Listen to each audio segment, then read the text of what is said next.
మేము ఇద్దరం ఆడపిల్లలం, ఒక మగ పిల్లవాడు. నేను, మా చెల్లి, మా తమ్ముడు. నేను ఇంటర్ దాకా చదువుకున్నాను.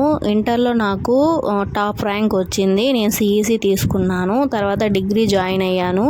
డిగ్రీ జాయిన్ అయిన తర్వాత ఒకరోజైతే మా ఇంటికి అంటే అప్పు ఇస్తారు కదా, వాళ్ళు వచ్చి మా అమ్మని ఇంకా డబ్బులు అడిగారు. మా అమ్మ లేదు ఇప్పుడు కాదు రేపు ఇస్తాను అని అంటే, ఎప్పుడమ్మా ఇచ్చేది, ఎన్ని రోజులైంది తీసుకొని అని అడుగుతూ ఉంటే నాకైతే చాలా బాధ వేసింది. అప్పుడు మా అమ్మ ఒకటే పనికి వెళ్తూ ఉండేది. మా నాన్న పనికి వెళ్ళినా కూడా డబ్బులు అనేది ఇంట్లో ఇచ్చేవారైతే కాదు, అంటే డ్రింకింగ్ అలవాటు ఉండేది. అలా కొంచెం ఇచ్చేవాడు, కొంచెం ఇంకా డ్రింకింగ్కి చూసుకునేవాడు. ఇంట్లో అస్సలు సరిపోయేది కాదు. ఇంకా నేను అప్పుడు డిసైడ్ అయిపోయాను, చదువుకోవద్దు, ఇంకా మా చెల్లిని మా తమ్ముని చదివించుకుందాం, నేను పనికి వెళ్ళాలి అనుకున్నాను. ఇంకా పనికి ఒక కంపెనీలో జాయిన్ అయ్యాను. 5 years నేను పని చేశాను. అప్పటి నుంచి ఇంట్లో కొంచెం ఏ ప్రాబ్లం లేకుండా ఉండేది. తర్వాత నాకు మ్యారేజ్ అయ్యింది. నాకు మ్యారేజ్ అయిన 1 yearకి మా చెల్లికి కూడా మ్యారేజ్ చేసింది మా అమ్మ. మేము కష్టపడే మ్యారేజ్ చేసుకున్నాము. అంటే మా డబ్బులతోనే, మా నాన్న చేసింది ఏం లేదు. చిన్నప్పటి నుంచి పెంచుంటారు, అది ఒక కృతజ్ఞత చెప్పుకోవాలి.